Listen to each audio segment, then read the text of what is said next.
Bienvenue dans Voyage dans l'inexplicable. Je me présente, je suis Lexa Marot, médium clairaudiente.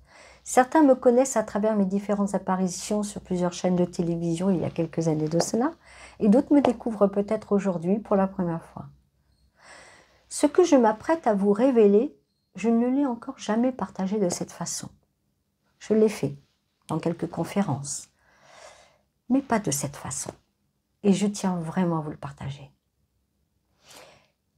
Imaginez, et si vous n'étiez plus vraiment la personne que vous croyez être? Et si après un choc, un accident, un coma, une autre âme, un fragment d'âme ou une conscience différente avait discrètement pris place en vous? Ce que je vais partager avec vous aujourd'hui, ce sont des vérités que l'on n'ose pas dire à voix haute, parce qu'elles dérangent, parce qu'elles remettent en question notre idée même de l'identité. Je vous offre ici des clés de compréhension, peut-être pour vous, peut-être pour un proche, car parfois, ce corps ne loge plus la même âme, ou peut-être qu'il ne l'abrite plus seul. Les morts évitées de justesse. Il y a des instants où le temps semble se suspendre. Un accident, un arrêt cardiaque, un coma soudain, une noyade, une chute, ou même un AVC brutal qui plonge le corps dans le silence.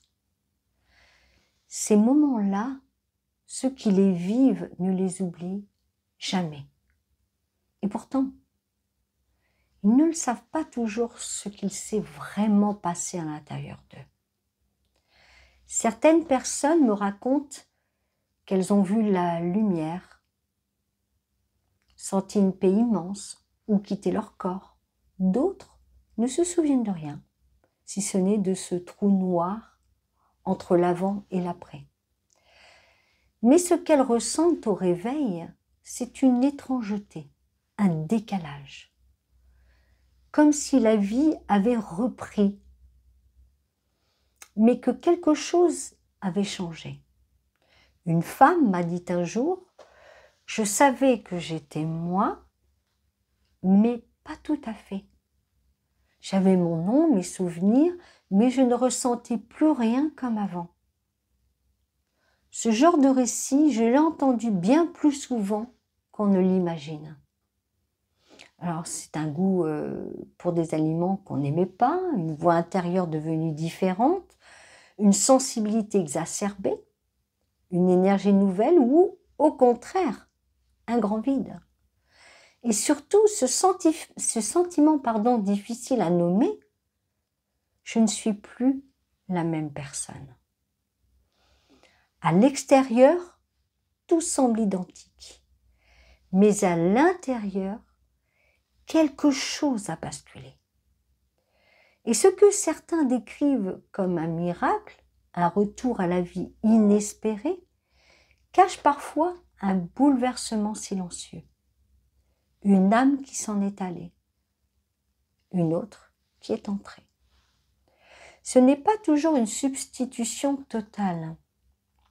Parfois, c'est juste un fragment, une part nouvelle qui s'installe.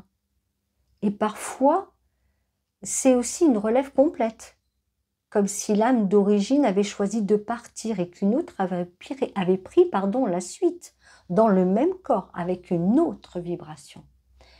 Mais à ce moment-là, rien ne se voit, rien ne s'explique. Alors, on croit que la personne est juste différente, qu'elle a changé après l'accident. Mais ce changement n'est pas psychologique, il est spirituel. Il peut y avoir des cas exceptionnels, bien sûr. Mais là, on parle vraiment sur le plan spirituel. Et il marque souvent le début d'une nouvelle mission, d'un nouveau chapitre d'âme. Mais encore faut-il l'entendre et oser se poser la question. Qui suis-je maintenant?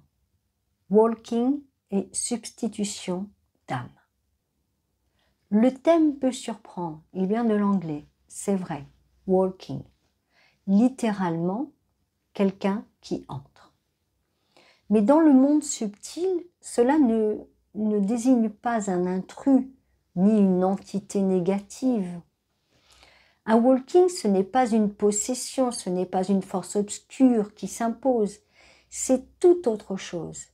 C'est une relève d'âme, une passation souvent préparée longtemps à l'avance dans l'invisible. Comme si deux âmes s'étaient parlé, comme si l'une disait à l'autre, lorsque ce corps sera à bout de souffle, je te le laisserai. Lorsque l'accident, le choc, le coma ou même l'effondrement intérieur survient, l'âme d'origine quitte doucement et une autre prend le relais. Cela peut se faire en douceur ou de manière plus abrupte, mais toujours avec un accord d'âme, un contrat sacré bien au-delà de notre conscience humaine. Ce qui en résulte, c'est une personne qui revient à la vie, mais avec un regard nouveau, une autre vibration, d'autres goûts, d'autres priorités. Un jour, un homme m'a raconté ceci. J'ai eu un grave accident de voiture, on m'a dit que j'aurais dû mourir sur le coup. Mais je suis revenue, pas vraiment blessée physiquement, mais vidée. Quand je me suis regardée dans la glace, j'ai su que ce n'était plus moi. Ce n'était pas une pensée, c'était une certitude intérieure. Il m'a parlé de son ancienne vie. Excusez-moi. Chef de chantier, travailleur acharné, père de famille exigeant, les pieds bien sur terre. Et puis ce qu'il appelle l'après, une sensibilité soudaine à la nature, des larmes faciles, tout l'opposé. Une envie irrépressible de changer de vie, de partir dans le silence, de peindre, de s'occuper d'animaux. Il disait, ce que j'aimais avant ne m'intéresse plus. Je ne comprends même pas pourquoi j'étais cet homme-là. Pourtant, dans d'autres cas, tout ne changera pas. Il arrive que certaines passions, habitudes ou valeurs profondes persistent, comme si la nouvelle âme reprenait le flambeau de l'ancienne, tout en y ajoutant sa propre couleur. On voit aussi apparaître de nouveaux sentiments vis-à-vis d'autres proches, parfois une distance, une indifférence, mais parfois aussi un attachement différent, plus doux, plus large, moins fusionnel. Comme si l'amour d'avant avait été remplacé par une forme d'amour plus vaste, plus détaché, mais pas absent. Ce genre de transformation ne vient pas de l'ego, ce n'est pas un caprice, ce n'est pas une crise passagère, c'est une transmission d'âme, une continuité dans une autre fréquence. Il existe différentes formes de walking. Parfois, l'âme d'origine reste en retrait, en silence, laissant la nouvelle s'exprimer. Alors parfois, les deux cohabitent un temps, comme si le passage devait se faire en douceur. Et dans d'autres cas, c'est une substitution complète, souvent vécue comme une renaissance intérieure. Et vous? Vous qui écoutez ces mots, avez-vous déjà eu cette sensation étrange d'avoir changé du jour au lendemain? D'avoir gardé vos souvenirs, votre nom, vos attaches, mais de ne plus être tout à fait vous? Comme si quelqu'un d'autre s'était glissé à l'intérieur? Pas pour vous voler, mais pour continuer là où votre âme n'avait peut-être plus la force d'aller. Si vous ressentez cela, sachez que vous n'êtes pas seul et que ce phénomène, aussi mystérieux soit-il, peut marquer le début d'une mission très précise, souvent tournée vers la conscience, l'aide ou la transmission. Il n'est pas nécessaire de tout comprendre. Il suffit parfois de reconnaître ce que l'on ressent et d'écouter cette nouvelle voix intérieure, car elle porte peut-être le sens nouveau de ce que vous êtes venu accomplir ici. La question n'est donc pas pourquoi suis-je devenu quelqu'un d'autre, mais plutôt que suis-je venu faire ici maintenant avec cette nouvelle conscience? une partie de moi s'est éloignée. Quand le traumatisme est trop violent, quand la douleur est trop grande, il arrive que l'âme ne supporte plus d'être entière dans ce corps devenu insupportable. Alors une partie se retire, elle fuit, par instinct de survie, par protection. C'est ce que l'on appelle une fracture de l'âme. Une déchirure invisible, mais bien réelle. Et parfois, une autre énergie vient occuper la place. Ce n'est pas forcément une nouvelle âme entière. C'est souvent un fragment, une conscience partielle, une vibration étrangère qui s'infiltre dans l'espace laissé libre. Cela ne se voit pas, mais cela se vit. Les personnes qui traversent cela parlent souvent de trous dans la mémoire.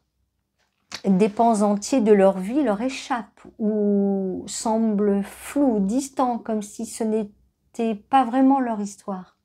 Elles disent « je ne me reconnais plus » ou encore « je me vois agir, mais je n'arrive pas à me reconnecter avec ce que je ressens ». C'est une sensation d'incomplétude, comme s'il manquait quelque chose à l'intérieur d'elle-même. Une absence difficile à expliquer. Cela peut se traduire par un vide émotionnel, une perte de repères, une impression de flotter dans sa propre vie, comme un spectateur silencieux. Un jour, une femme m'a dit, après une rupture très brutale, « J'ai laissé une partie de moi chez lui. Depuis, je me cherche dans chaque pièce de ma vie. » Elle fonctionnait, elle souriait, elle avançait, mais elle ne ressentait plus rien, comme si son cœur s'était mis à distance. Ce genre de blessure ne se voit pas, mais l'âme, elle, sait où elle s'est brisée. Et parfois, dans cette faille, une autre conscience s'installe. Pas pour remplacer, mais pour combler, pour survivre, ou simplement pour accompagner. Et dans cette brèche peuvent s'inviter des énergies qui n'étaient pas là auparavant. Cela ne signifie pas qu'on est perdu à jamais. Cela signifie qu'il faut apprendre à se retrouver autrement. Parfois, le fragment d'âme manquant peut revenir. Il attend qu'on accueille à nouveau, qu'on l'écoute, qu'on le soigne. Et parfois, il ne revient pas. Mais c'est une autre conscience, plus mature ou plus alignée, qui viendra combler l'espace. Ce chemin de réintégration est délicat, lent mais sacré. Il ne passe pas du tout par l'intellect, mais par l'acceptation, l'accueil et la reconnexion à son essence. Si vous avez traversé un choc, un deuil brutal, une agression, une rupture violente ou une enfance marquée par la peur, et si depuis vous avez ce sentiment de ne plus être entier ou entière, alors il est possible que quelque chose se soit brisé à l'intérieur. Mais ce n'est pas une fin. C'est une invitation à revenir à soi, fragment après fragment, avec douceur et lucidité. Et à se poser cette question, non pas pour juger, mais pour ouvrir une porte. Et si une partie de moi s'était éloignée pour me protéger? Et si nous n'étions plus seuls à bord?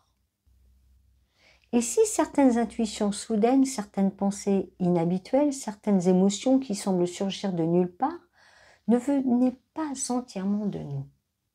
Il existe des moments dans la vie où l'on sent une présence intérieure différente, comme si quelque chose ou quelqu'un vivait en nous, sans prendre toute la place, mais en laissant sa marque subtile.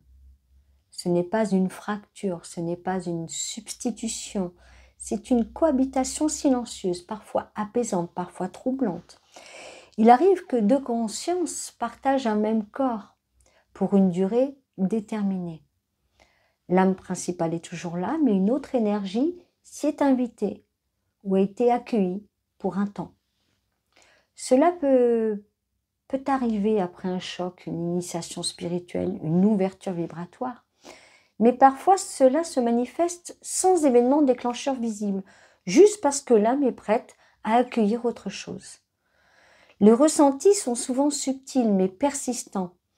Des pensées parasites venues de nulle part, des envies inhabituelles qui ne nous ressemblent pas, une façon de parler, d'écrire, de bouger qui change sans raison. Et surtout, cette impression étrange, je suis encore moi, mais pas que. Un jour, une jeune femme m'a confié. Par moments, j'ai l'impression qu'il y a quelqu'un d'autre dans ma tête. Pas hostile, juste là, comme une pensée qui n'est pas la mienne, mais qui me parle avec douceur. Elle ne savait pas l'expliquer. Mais elle ne se sentait pas seule. Et cette voix intérieure, douce et différente, lui a permis de prendre des décisions qu'elle n'aurait jamais osé prendre auparavant. Il peut y avoir des conflits intérieurs comme si deux volontés s'opposaient. L'une veut avancer, l'autre freine. L'une s'exprime, l'autre juge en silence. L'une ressent, l'autre reste distante. Mais ce n'est pas toujours un combat.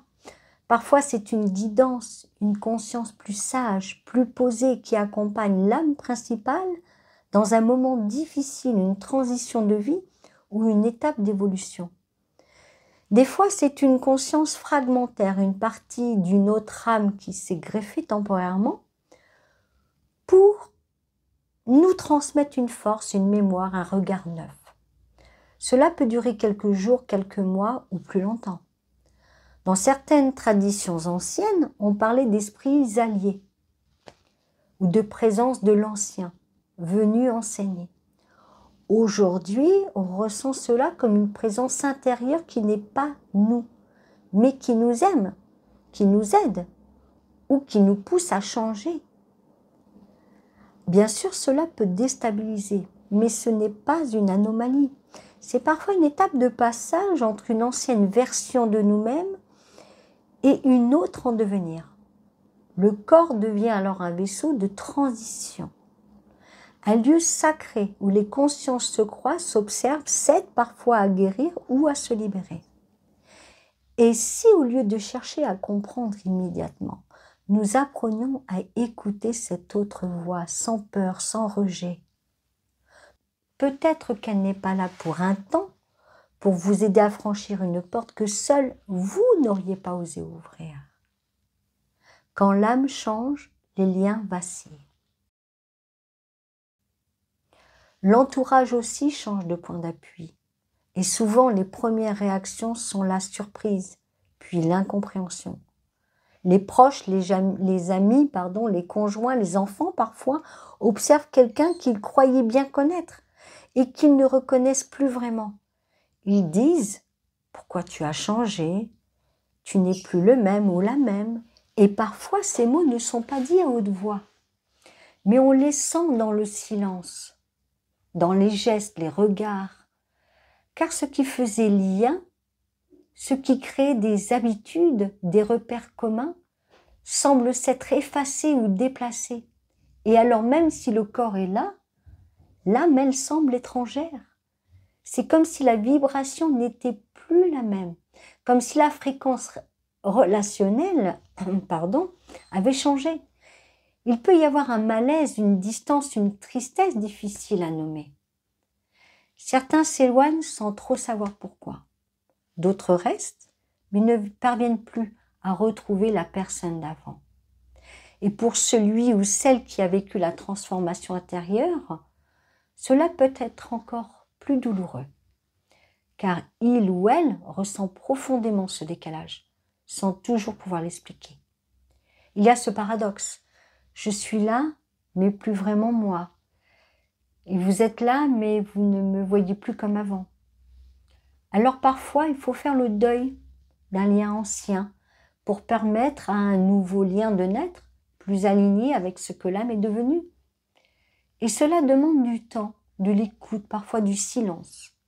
Mais il existe aussi des cas où cette transformation crée une nouvelle harmonie, comme si l'ancienne âme avait fait place à celle qui allait vraiment accomplir ce pourquoi elle était là. Et dans ces cas-là, l'entourage le sent. Il y a quelque chose de plus vrai, de plus posé, de plus lumineux. Même si tout est différent, quelque chose de plus profond unit à nouveau. Il arrive aussi que de nouveaux liens apparaissent avec des âmes qui vibrent à cette nouvelle fréquence. comme si la transformation intérieure attirait une nouvelle famille d'âmes prêtes à accompagner cette mission. L'impact sur l'entourage est donc souvent un miroir, un révélateur de ce qui tient ou de ce qui doit évoluer. Et parfois, cela oblige à redéfinir les liens, non plus selon l'attachement, mais selon la vérité vibratoire du moment. Alors, au lieu de se demander pourquoi tout a changé, on peut aussi s'interroger. Et si cette nouvelle version de moi venait révéler une autre version de nous? Et si ce n'était pas un accident? Il y a dans certaines vies un basculement, un choc, une chute, un coma, une rupture, une maladie, un effondrement. Et ces événements que l'on appelle des accidents semblent arriver sans prévenir, comme un hasard cruel, comme une injustice ou une faille dans le cours naturel des choses.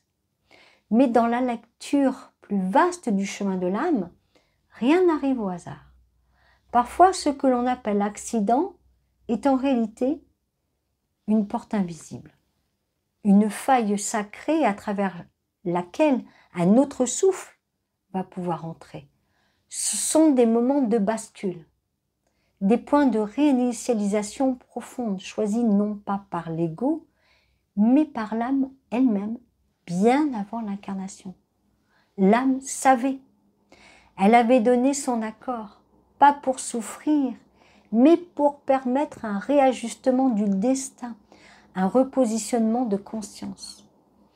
Dans certains cas, l'âme avait même prévu de ne pas aller jusqu'au bout de cette incarnation. Elle avait choisi de partir à un moment précis et de laisser sa place à une autre âme qui viendrait continuer dans le même corps. Ce n'est ni une punition, ni un abandon.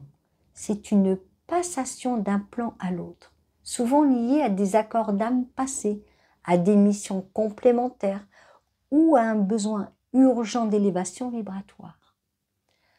Ces transitions peuvent paraître brutales de l'extérieur, je le comprends. Mais dans les plans subtils, elles sont préparées avec minutie.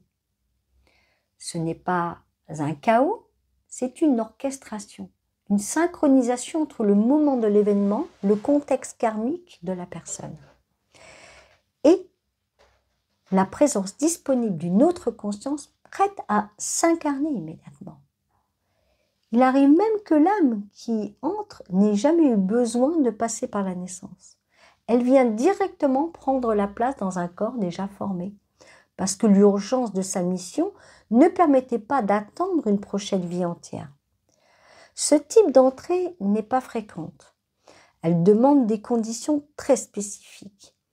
Un corps suffisamment sain, une ouverture vibratoire suffisante et surtout l'accord de l'âme sortante.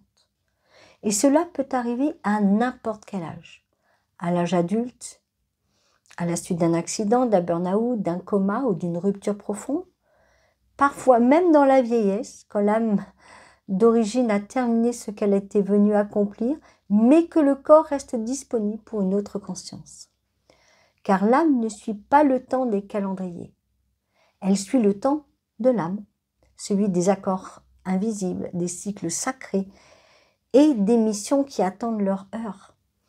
Dans ce cadre, l'accident devient un point de passage sacré. Il n'est plus une erreur. Il devient le carrefour d'un destin réorganisé.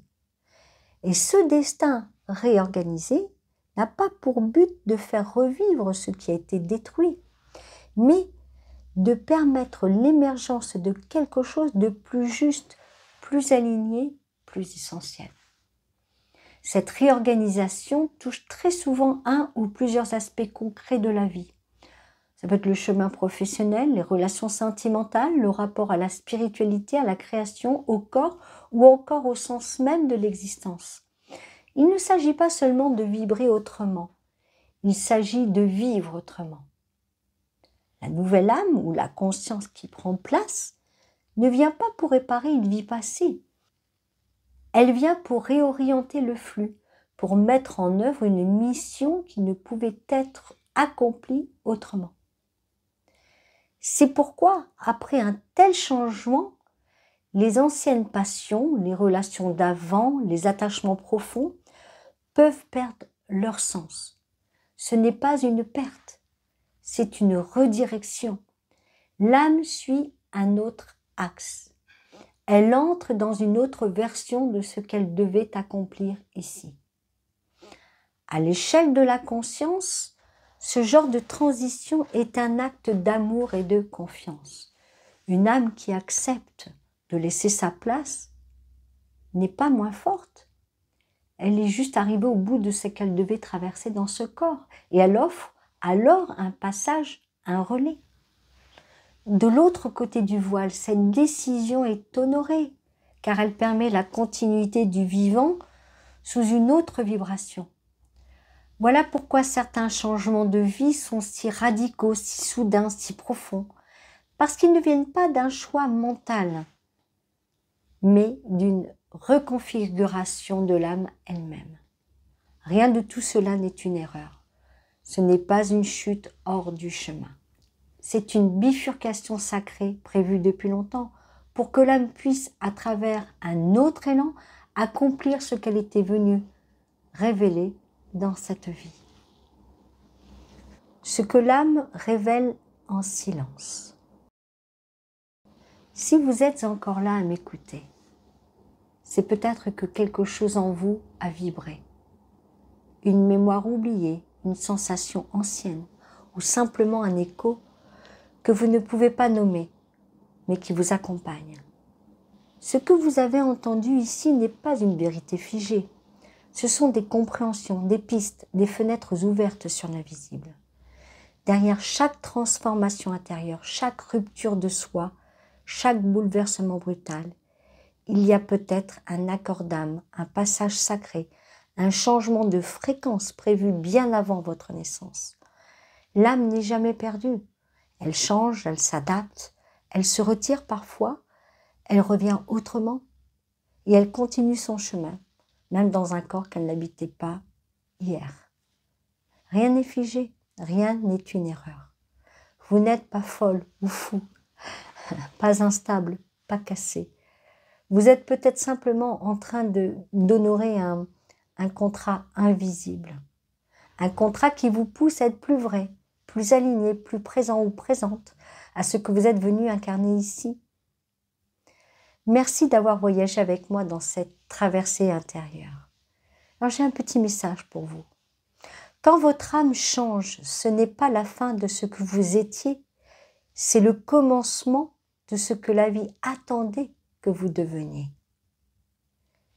Si ce que vous venez d'entendre résonne en vous, si vous avez vécu une transformation similaire ou si vous avez simplement ressenti quelque chose que vous ne pouvez pas encore expliquer, alors partagez-le en commentaire.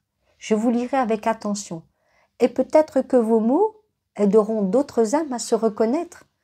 Vous pouvez aussi cliquer sur le pouce si ce documentaire vous a parlé et vous abonner si vous souhaitez continuer à explorer avec moi ces chemins invisibles où l'âme se révèle. Merci à vous d'être là. Je vous dis à très bientôt pour un nouveau voyage dans l'inexplicable.